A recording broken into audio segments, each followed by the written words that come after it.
folks. Welcome to episode 5. We had to count. This is episode 5 of Bosom Blurredies. And I'm here with my first repeat guest, my friend, Timmy Stewart, Jedi photojournalist. How you doing, man? Life is good, man. Cells, how are you? Oh, I can't complain. It's all right. Living the best life I can. I want to thank you guys for tuning in and continuing to watch. Our subscriber count is slowly ticking up as we beg our friends to join the cause and to help us out. You can also we have like 7. Well, we're at like 29 subscribers right now. Woo! Oh, it's fancy. Stop. Hold your applause. I'm just saying, if you guys feel like you like these videos, drop a like, please, and subscribe to the channel so that it'll help us show up in the algorithm. So YouTube is like, people watch these, so here, let's recommend them to other people. So for real, that happens. Yeah. The snowball starts rolling downhill, and then we're golden. So, but on to what we're talking about in this episode. Timmy and I are huge fans of the science fiction, and the Blurred Nerds did something with this on an episode or show. We did like an article for Sweatpants&Coffee. Shout out. Thanks for the sponsorship. Shout out. We love those guys. They're great. They're fantastic. We really love them to death. Hey, if you guys want to do like video, a sponsor, hey, we're not going to say no. But we did an article for their website about, me and Jen, a little bit, 5 underrated sci-fi actors. And people had so many recommendations that we thought we'd revisit it on Bosom Blurredies. Timmy wanted to throw this out, and he wanted to do his list along with me of 5 underrated science fiction actors. Now, in the interest of, I don't know why, he's the guest, he should start first, but he said I'm the host, so I should start first. So I am going to start first, and I'm going to start with a shared one of ours that I don't know if you can really say this gentleman is underrated because, well, he's in all the sci-fi these days. Karl Urban. Karl Urban. Yes. He is a fantastic science fiction and genre actor. He's been doing it for well over 20 years. He started as, who is that guy in the Lord of the Rings trilogies? Theoden no longer recognizes friend from foe. Not even his own kin. Bit parts in Chronicles of Riddick. Destruction was breathtaking. Then he moves on to such, headlining fare as Star Trek. The Kelvin Star Trek has played Bones very ably and very awesomely. He's like my second favorite guy to play Bones. That's only been 2, but still. Months ago, the ex-wife took the whole damn planet in the divorce. All I got left is my bones. And then he moved on to playing title character in Dread, where he acted with his body, his mannerisms, his body language, and his mouth and chin. So great. Never seen a better acting job when just your lips and your chin and a bunch of and grunts and groans. Yeah. She's afraid of what you might say, and that's got me curious. I mean, he's a fantastic actor. He's been in a ton of movies that I'm just like, if it's on, it's a movie you really dig when it's on like TNT or some regular ass cable channel. It's on, and you're willing to sit through the commercials. Yeah. And you're like, oh man, they're gonna edit this part. It's gonna be dumb, but I'm gonna watch it because I love this movie. And he was even in a TV show that didn't get the love it deserved. It got canceled. Almost Human. Yeah. That was sad. That was like straight up sad. Yes, he played a cop in the near future who had been wounded in the line of duty, and he'd lost like his leg and like his arm or something, and they were like bionic replacements. So he was like, and he hated robots. So they gave him a robot like cyborg AI Michael partner. Ealy. Yeah. Michael Ealy. You're scanning my balls? I didn't enjoy it. I can't help but notice. You're backed up. What is the matter with you? And they were great together. They had great chemistry. The conversation from that point got awkward as hell. I forgot that one. It was part of the charm of the show. You're just laughing your ass off. And then Fox was like, sci-fi on Fox? No, we can't let this show succeed. We're going to cancel it. I call that the Firefly Syndrome. It is the Firefly Syndrome. I mean, I can't think of a show on Fox that has been sci-fi based that has lasted more than, 2 or 3 seasons? 8 minutes? 8 minutes. It feels like only 8 minutes. Mm-hmm. I mean, we all know, if you've been a fan of me for any length of time, you know that I'm a huge Karl Urban junkie. I want to hear Timmy's thoughts on. What are your thoughts on Karl Urban, Timmy? So my favorite role that he has ever played is got to be on The Boys, Butcher. Holy that was diabolical. Yes, we didn't mention The Boys. He's fantastic in that. He was great on that. He was good on Almost Human, but he was great as Butcher. He's also he was in Thor Ragnarok, which I didn't know until I saw the IMDb. And he was in Chronicles of Riddick, I think. Mm-hmm. Yeah. But probably, the whole Lord of the Rings thing is people didn't recognize him. And that's probably his jumping off point. Yeah. He's, like I said, he's been around for 2 decades doing this, and he enjoys it, and people love his work. I actually have met him at one of the conventions here in San Antonio, and he's a really, really nice gentleman. It's really cool. I asked him about, the Dredd TV series when that was a hot rumor, and he said they were working on it, but this was like 3 or 4 years ago now, it feels like. So I don't think anything's happening on that front, but we can always hope. Yeah. Right. I mean, I wish I had an action figure of Dredd, him as Dredd, because that would be dopeness. Let's look on eBay. Yeah. Well, when we're done, we'll look on eBay. We'll do that. Okay. So. All right. My turn? Yes, your turn. Okay. I'm going to introduce our first actress. Oh, okay. Go ahead. And I will tell you straight up, she is not my favorite actress, but what she's done within the genre is amazing. Michelle Rodriguez. Tank Top Rodriguez. She's always wearing a tank top in all her movies. That's how she rolls. I mean, you're not wrong.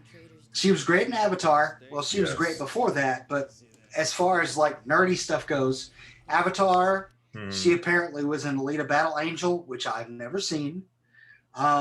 She was in at least 2, maybe 3 Resident Evil films. Yeah, I remember her in one of those. Yeah. Mm-hmm. She's done voice acting in, I think, the Turbo movie about the snail. Okay. And she was in the first 2 Halo games. Yeah, she did a lot of voiceover work for Halo. So yes, I do remember playing through campaigns and hearing her voice. And yeah, so most definitely. So yeah, a lot of these actors, the sci-fi actors, they will also work in animation as for sure. Artists. Yes, I don't think that there's anybody that I picked that hasn't done voiceover stuff. Yeah, I mean, there's stuff Karl Urban has done in voiceover work that, I mean, you could get into it, but I did not mention. That's why you can Google it. You look it up, folks.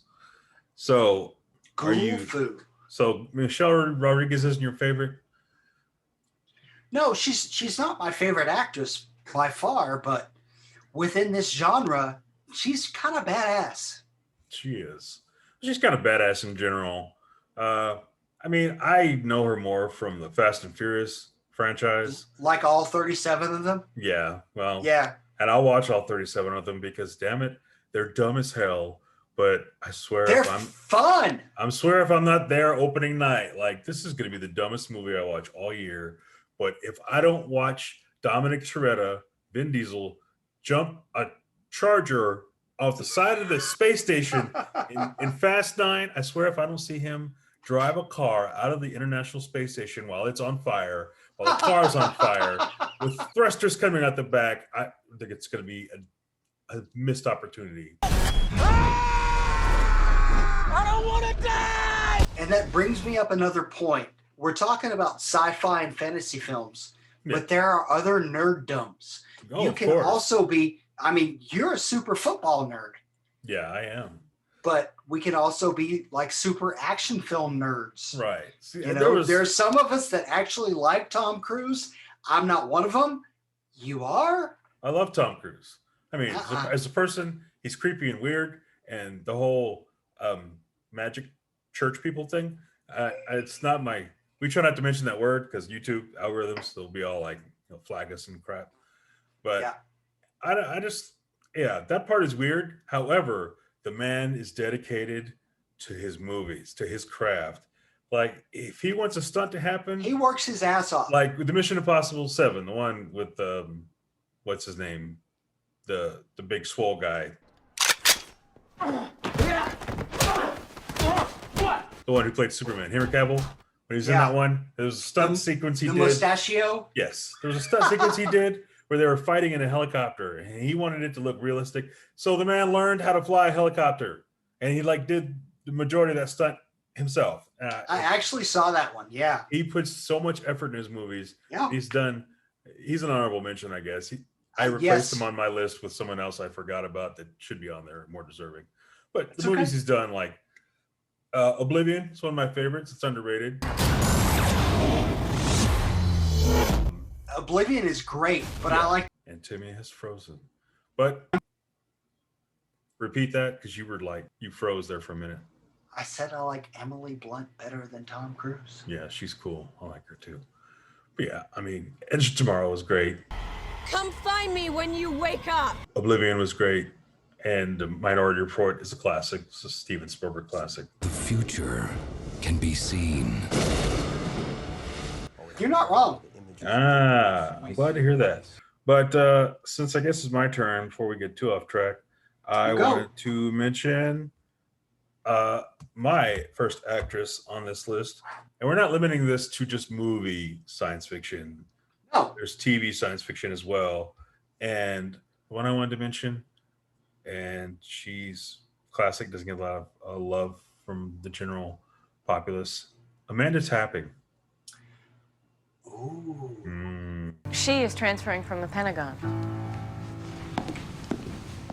I take it you're Colonel O'Neill.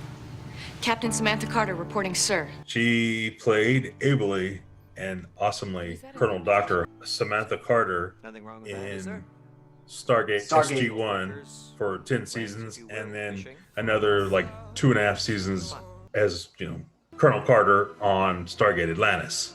So she played the same character for about 13, almost 14 years.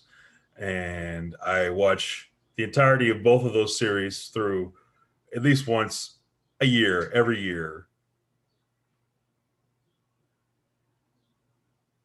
Like 9 times? Yeah, well, not 9 times a year, just like usually once a year. But then I think I've been doing it since the show's gone off the air. And I think it's been a decade at least since the last one was still on, or longer. 10 times, yeah. Okay, so, sure. So every year I can't get enough. It's like my favorite sci-fi show of all time. It's just hands down. I should also point out that during the later seasons, she was in Supernatural. And now Castiel is in the wind with a hydrogen bomb in his pocket. She was. She did a lot of work in Supernatural. She did executive produce a lot of the episodes as well as direct a few of them. And she did have her own sci-fi show, Sanctuary, that she produced and directed a lot of and starred in after she was done with Stargate SG-1. That's actually why she wasn't in season 5 of Atlantis, because she'd already started doing Sanctuary, and she couldn't, be in 2 places at one time. So that's why I missed that. They kind of wrote her out of, SG-1. I mean, Atlantis. So it was kind of a bummer. I was like, oh, Colonel Carter, I'll miss you. But yeah, she's amazing. She's been in some stuff recently, but I can't recall what it is. And I'm not going to bother to look it up because we all know she's Amanda Tapping. We all know you have Google, and she's awesome. If you don't know who she is, you should. If you're on the fence about why should I watch Stargate SG-1, she's a big reason. Other than Christopher Judge is Teal'c, and MacGyver is Colonel O'Neill. Come on, he's Teal'c. Yeah, he's Teal'c, baby. It's a great show. She's great in it. She's a great role model for. It's not a lot of meaty female characters in sci-fi, and she's not just this damsel in distress that's like, oh hell no, she was badass. She was badass. She saved the men a lot of times. She was the smart one. She was the scientist. Oh yeah, and she could handle a rifle and kick your ass at the same time while figuring out how to fix the warp engine and get you back into warp space and shit. That's how badass she was. So I love that character, Amanda Tapping. Hands off. What's up? Your turn. My turn. Your turn. Martin Freeman. Martin Freeman. Oh, wow. Yes. Okay. I mean, we're going for people who are like underrated and you wouldn't think, but he's been in so much stuff. Well, yeah. You see, you name him. It's okay. What's some of the stuff he's been in? I found something in the Goblin Tunnels.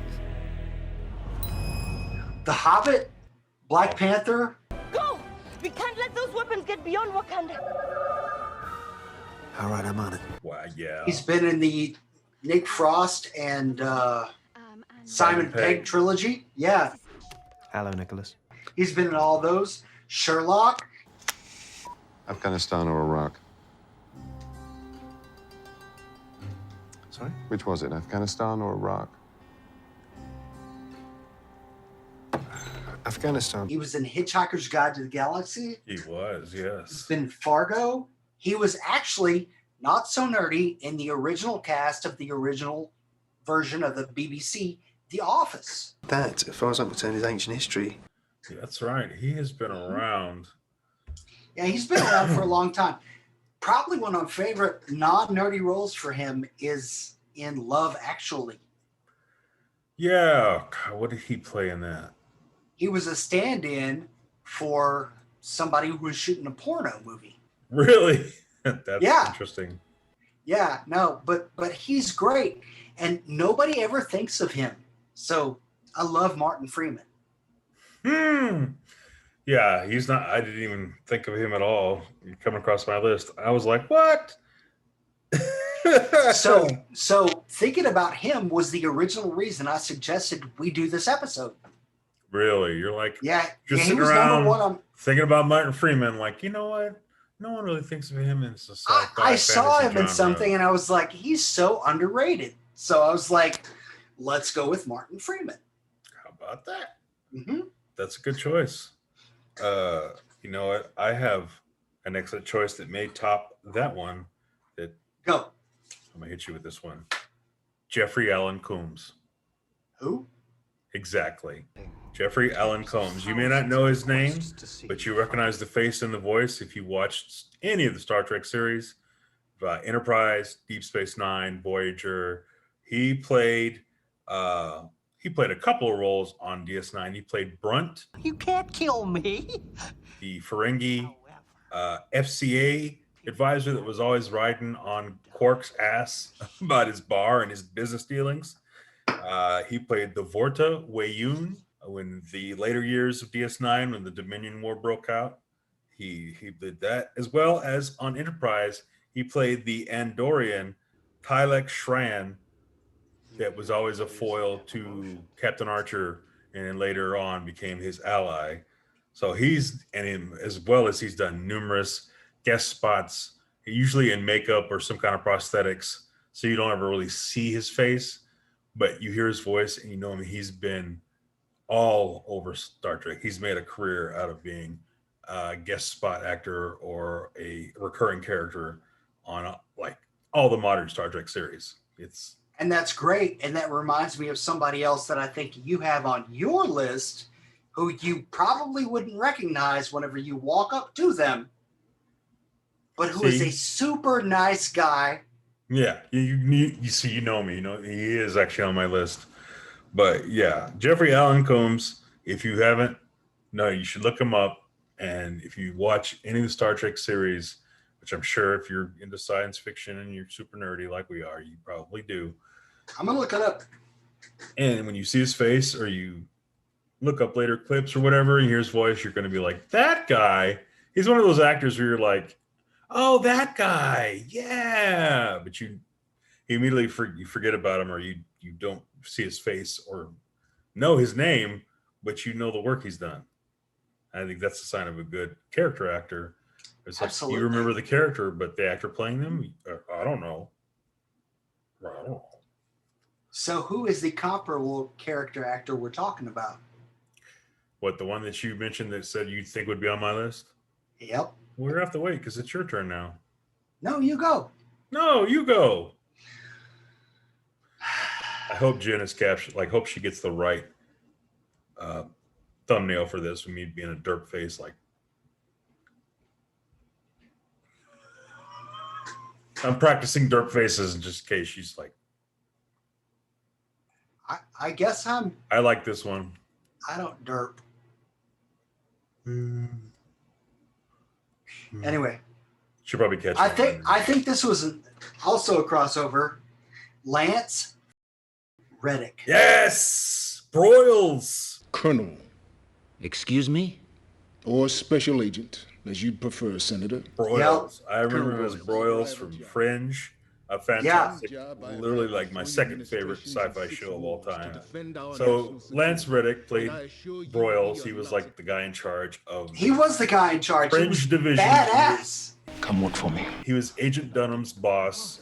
And he was always, no matter what situation could be, aliens are invading, the world is on fire, people are turning into like goo, and he'd just be like. And he was always just like this. Always cool. And he was just like, this is Agent Broyles. Dunham, I need you to figure this shit out. You know, and it was just like exactly, yeah, stone cold smooth, and you're like, nothing perturbs this guy. He doesn't get snapped by anything. Dr. Bishop, Agent Farnsworth. Everything. He's like, cool, whatever. All right. Well, we'll just send in Agent Dunham and Dr. Jackson or whatever his name was, and yeah, cool. And what was his name? Bishop. We'll send in Peter Bishop and we'll send in Dr. Bishop, and they'll figure it out. They'll bring the cow along, and it'll be all right. The cow. I forgot about the cow. Well, hey, there's so much stuff in Fringe you forget about. That's so funny. When you watch it again, you're like, oh, damn. Okay, some lesser-known things that Lance Riddick has been in are he played a voice actor in Paradise PD on Netflix. Fitzgerald. Since my testicles have been restored, well, I'm willing to forgive and forget. Okay, yeah. Which was super stupid, but was so much fun. Yeah. Apparently, he was in the John Wick series, which I've never seen. Yes, he played the concierge. He's waiting for you in the lounge, sir. In the John Wick movie. Every time they went to the assassin's hotel, it was like hallowed ground, so nobody could do any work there. Like you couldn't hunt people down or assassinate each other, because it was like, this is like nothing, no work gets done here. Like off limits. It's off limits, exactly. He was like the concierge, so he was just really cool, very smooth, very Lance Riddick style. He actually, I've seen him most recently because I've been replaying one of my favorite video games, Horizon Zero Dawn, and he played one of the main characters in that game. He played like the exposition kind of person for Aloy, the main character. You come across the guy's name, Silence, I think is the character's name, and he's this character that helps Aloy along her quest. And of course, he was mocapped and digitized into the game. And the game looks great. And you're just like, that's Lance Riddick. So he also did voice work in apparently at least one Rick and Morty, and he was in the Netflix Castlevania series. See all these folks, they aren't just on-screen live action genre actors. To do the animation and be digitized into a game and do voiceover work and all that stuff, that takes, like, you have to enjoy doing that kind of stuff, and you have to enjoy doing it in the genre that because you think about how people think, oh, it would be hella fun to be a voice actor for a video game, not thinking about how many hours of dialogue you're going to have to record, how many different ways you're going to have to record a specific line, how many different grunts and groans and noises you're going to have to make, and be mocapped, and it's an acting job. It's not just like, hey, just give me the script and I'll read it. It's not just what it is these days. Yeah. Yep. So Lance Riddick, that's a great choice, dude. Seriously. Thanks. We'd have to agree on that. I do love Fringe. I don't think I'd say it's my number 2, maybe number 3 I think it's on just my choice. I think it's just such a clever show. It's just that mind-bending. It's so cranial. It's so cranial. You have to actually pay attention. One of my favorite things about that series was, like, near the end of the last series, they harkened back to the first and second episodes. Yeah.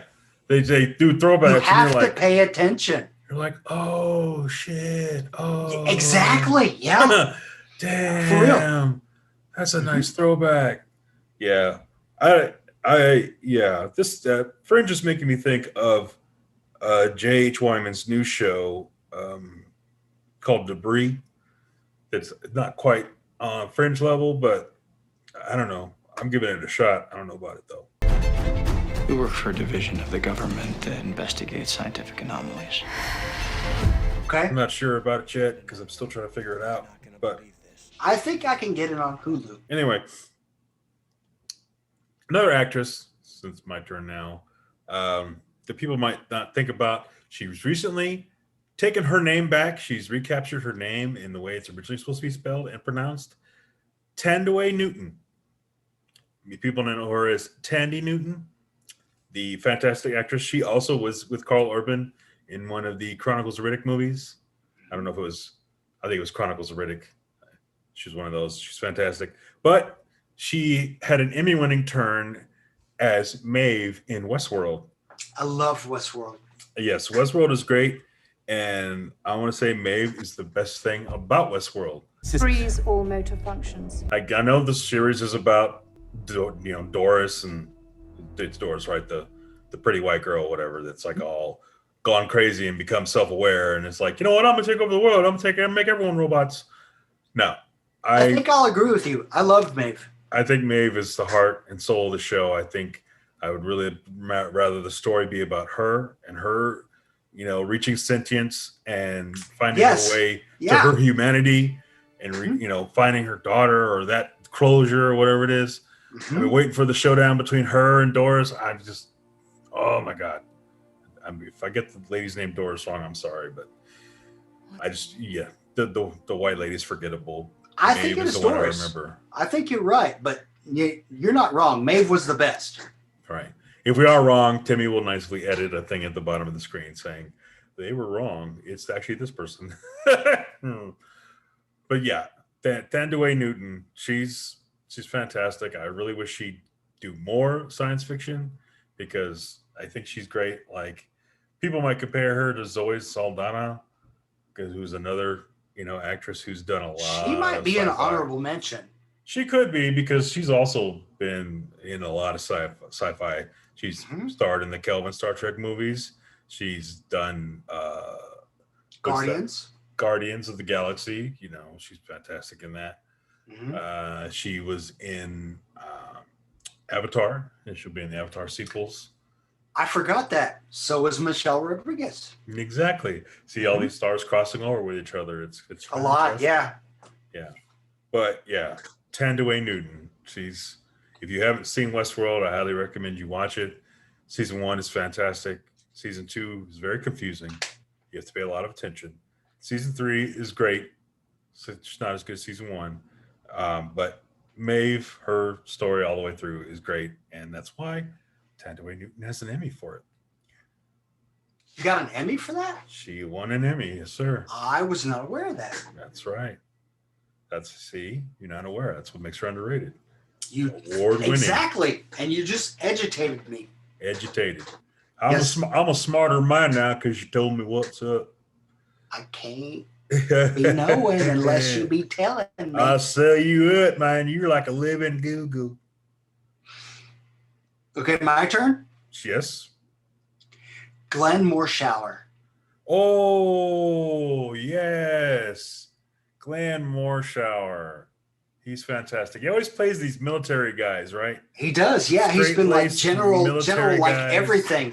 Yeah, as a matter of fact, in the Transformers movie, his name was General Morshower. I also have had a lot of fun with the Transformer movies, and Michael Bay was sweet enough to actually name the character after me. So the character I play in the Transformer films is a guy named General Morshower, and he talks far too loud when he's standing right next to you. We're getting reports of Decepticon sightings and Energon readings everywhere from California to Shanghai. They didn't even just pretend. They're just like, just be you, and we'll call you, put a general in front of your name, and you're just whatever. No one's going to notice. So, yeah, Alex and I interviewed him at a con in 2013. How you doing, sir?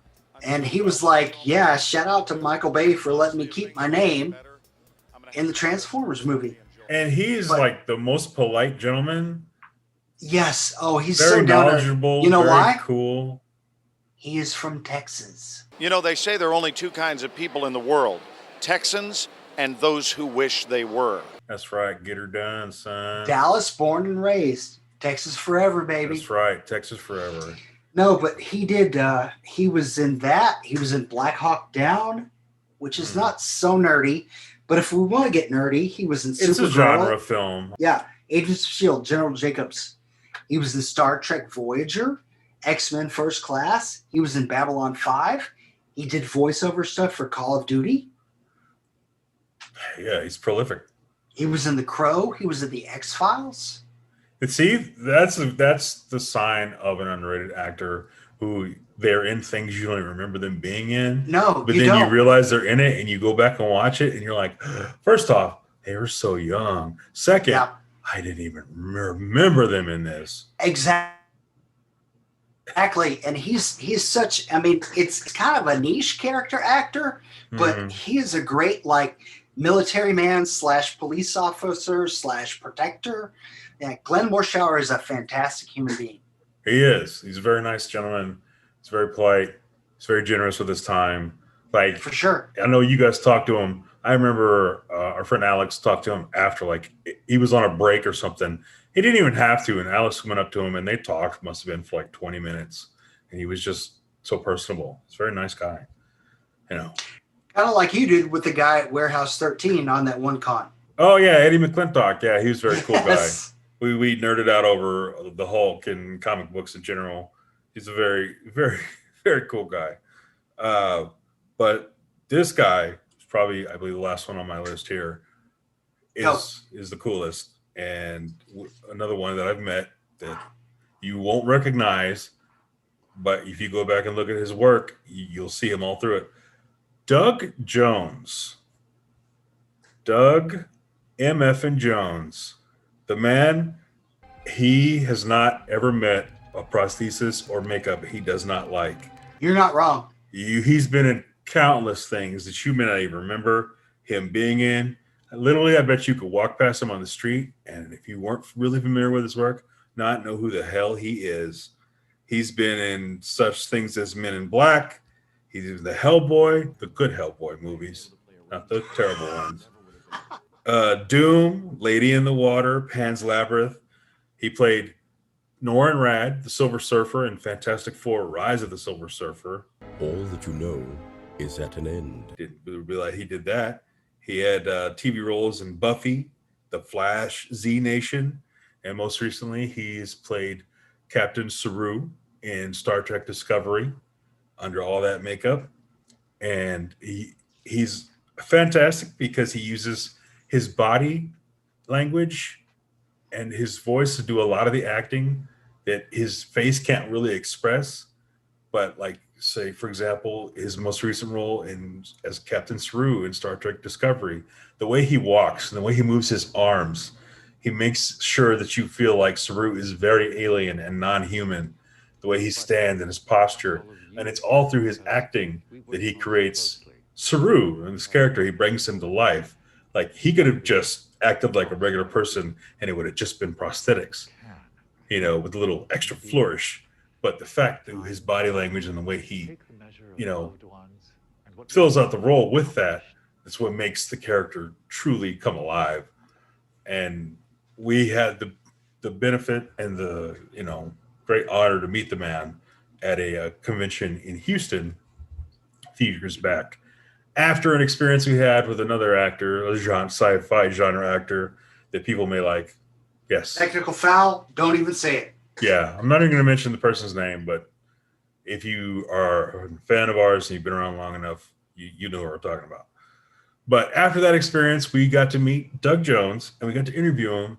How is it going so far? It's going so good. Hi. Because it's I'm okay. so excited I was also Abe to Sapien, the Blue Fish guy in the Hellboy movies. I was the Silver Surfer. I was Coach Cheese on Falling Skies for 3 years. The list goes on and on. But you can look all that up, right? Yeah. Hi. And he was so nice, so accommodating with his time. He was so friendly. And when the interview was done, we were all like in a kind of a foul mood. It was the end of our day. And we just like, we were all grumpy. And some of us needed to be put to bed. and he gave us all hugs And I think he even picked Jen up, and he was like carrying her around like she was, you know, a little bit. She's not she's a tiny person. For sure, yeah. And he picked her up. He's carrying her around, and we were just like, "Oh my God, he's the greatest guy ever!" And we just kind of left the con with like a buoyed, uplifted feeling, like, you know, we could let that previous experience ruin it, but Doug Jones saved the day. Well, I've done 30 years worth of characters. It's hard to pick the one, you know. And like any good parent, I love all my kids equally. I'm all day, every day a fan of Doug Jones from that point on. Like, wasn't even familiar with who he was. Like, I knew I'd seen Hellboy and I'd seen, you know, the movie, and I was like, okay. Oh, he played that guy. But after I met him and talked to him, I was like, sold. Anything I find out Doug Jones is in, I am checking out automatically. Even even that weird one where he played the fish and the chick and they made out, you know. Shape of Water. Bones. Yeah, the shape of fish boners is maybe what you should call it, because it got weird there. People were like, "Oh, she's gonna save the fish. Oh, she's gonna make out with the fish guy. Yeah. Oh, she's gonna get some of his clam chowder." Ooh. Okay, before we close out, honorable mentions. All right, honorable mention. Lawrence Fishburne. Just because I love him in the John Wick franchise. He plays the Bowery King. We all know him and love him as Morpheus. The Matrix is everywhere. It is all around us. Even now, in this very room. Matrix franchise, like, he's pop culture. He's like emblazoned in pop culture lexicon. Everyone wants to dress like Morpheus, be cool like Morpheus. You know, when, you know, Neo was like, "I know Kung Fu." And Morpheus is like, "Show me." You know, it's like, and they go that dojo and they did a Kung Fu fight. Everyone was just like, "Oh, I want to do Kung Fu like that." You know, so he's awesome, you know, and he's been in Event Horizon, and he played the unhinged Nolan, who was the exposition heavy character in Predators. How do we kill them? However you can. So he's been in a lot of stuff where you're just like, oh. And now he plays the kind of goofy dad in Blackish. It's not really. I love that role. He's fantastic, and he's hilarious, and he reminds me a lot of my dad. The things he'd probably say to me, and he's great. So I'll give him an honorable mention. Okay, my honorable mention, and really, who's surprised? Jensen Ackles. Take care of my wheels. That's not a surprise. He played solid 15 seasons as Dean Winchester. Mm-hmm. Yes. Before that, he played kind of a recurring role on Smallville. 05? Yes, 04 and 05, he played the ball coach, the assistant that was trying to make out with Chloe. Or was it? No, it was the other one, with Lana. I was like, okay, she's a teenager, right? But okay, CW show, whatever. Not going to think about it too hard. Yes, and he's going to be the season 3 of The Boys. He's playing The Boys. Soldier Boy. Yep. He's been cast as Soldier Boy. So this looks like, I mean, I'm not saying this is his big break, but I think this is something that's going to bring him up closer to people's like, oh, he's a superstar, you know, because The Boys. You're probably right. Yeah. You know, Supernatural is a great show, but it was more, you know, it had its niche audience, the, you know, core fandom. Right here. Yeah, me too. Yeah. But The Boys is more broadly well known and watched, and you know, people are like, oh, the boys, blah blah blah blah blah. You know. Yeah. So he also did some voice acting in a Batman thing. He played Jason Todd in The Red Hood. Mm-hmm. And he did a video game, which was one or two of the Tron video games. Really? See? Yeah. Prolific. He's out there. It's a good one. Yeah, okay. Thanks. So my last honorable mention. We mentioned him earlier in the show. He's not really underrated. It's Tom Cruise. I'm sorry. I love his movies. I love his sci-fi movies. Oblivion is great. Edge of Tomorrow is great. With my bae, Emily Blunt. I think Edge of Tomorrow is the best. It is the best. What happened to you happened to me. It is the best. Another movie he did, Collateral, where he played a hitman. It was so kind of out of character for him. It was fantastic. Yeah. And maybe you think, why didn't you put Emily Blunt in this list if she's your bae? Well, it's because on our Sweatpants and Coffee article I wrote months ago, I put her on that list. So I didn't want to have her be a repeat. It's already been done. Yeah. It's already been done. So, but those are my underrated and honorable mentions. And you've heard Timmy's. So I think I did okay. Yeah, I think we did all right. I think we pulled it together. Now, we have to mention before we leave that, a lot of these actors we mentioned, besides the women and, I think there's a couple minorities there, that there weren't a lot to choose from. It was kind of got hard. When we were sifting through the white guys on the list, there were so many. There's a bunch of white guys, and I hope that in the future that changes. I do too. Probably, yeah. And you try to find, I did a search like black sci-fi actors, and it's like every one of them came up as either, Lance Riddick or LeVar Burton.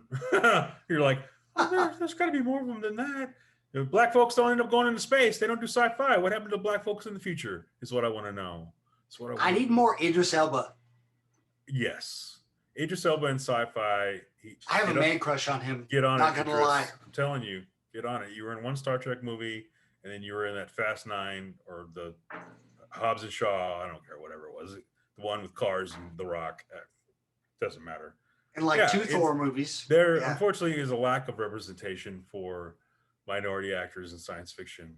You're not wrong. Minority women, Asian actors and actresses, and especially indigenous actors and actresses. There's a lack of actors. There's a lack of producers. There's a lack of stories, directors, screenplays. It run the gamut. So, you can find the white actors all day, every day, which is fine. And I'm not taking anything away from them. They're all fantastic ones we've chosen, but it was much harder finding, to even things out and not just, represent one, side of things, So hopefully things will be better in the future. Yeah. Hopefully. And we can come back in several years and talk about who we think our new most underrated sci-fi and fantasy actors and actresses are. So if you guys do agree with the people we've chosen, do you think we've missed some people? Give us your suggestions of who you feel is underrated. Please. People we don't even thought of, and we'll happily respond and debate that with you. But we're about out of time. I have been the Geekfather. I always will be the Geekfather, here with the Shadow photojournalist, Timmy, bringing you episode 5 of Bosom Blurredies, the 5 underrated sci-fi actors and our honorable mentions. Thank you guys for tuning in. Hit that like button. Click the bell. You'll be notified next time we come up with some good content. Like, subscribe, all that stuff. I'll do all that stuff. Check out our podcast that posts every other Saturday, the Blurred Nerds podcast with me and Little Bit. And check out her makeup videos. They're fantastic. She tells a story and she does her makeup. They're very fascinating. So can't miss them. They're great. Until next time, we want to let you guys know what, Timmy? Don't forget your pillow. Pillow.